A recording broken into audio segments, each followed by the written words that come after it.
ஓம் கணபதி நமக. வணக்கம் நண்பர்களே. வாழ்க்கையில மிக வேகமான முன்னேற்றத்தை தரும் கிரகங்கள் எது அப்படின்னு வந்து பார்த்தீங்கன்னா, எது கால அளவு ரொம்ப கம்மியா இருக்கோ அதெல்லாம் வந்து ரொம்ப வேகமா கொடுத்துரும். அது நல்லதா இருந்தாலும் சரி, கெட்டதா இருந்தாலும் சரி. ஓகேங்களா? அப்படின்னா யார் சார் அப்படின்னு பார்த்தீங்கன்னா, ஃபர்ஸ்ட் வந்து சூரியன் 6 வருஷம் தான் தசை. சல்லுன்னு கொடுத்துருவார். ஆனா அவர் லக்னத்துக்கு நல்ல ஆதிபத்தியமா இருக்கணும். கெட்ட ஆதிபத்தியமா இருந்ததுன்னா நீங்க கொஞ்சம் கஷ்டப்பட வேண்டி வரும். ஓகே. அடுத்தது செவ்வாய். செவ்வாய் வந்து பார்த்தீங்கன்னா வீர தீர வேகமான ஆற்றலுக்கு உண்டான கிரகம்.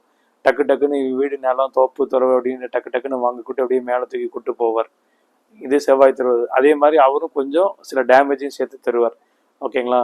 இது எல்லாத்தையும் தாண்டி பாவகிரகமான ராகு தர மாதிரி வர யோகம் வந்துட்டு யாருமே கொடுக்க முடியாது. சரிங்களா? அதனாலதான் ராகுவை போல கொடுப்பாரும் இல்லை அப்படின்னு சொல்லியிருக்காங்க. ராகு என்னென்னலாம் தருவார் அடுத்த பதிவில் நிறைய சொல்றேன். நன்றி.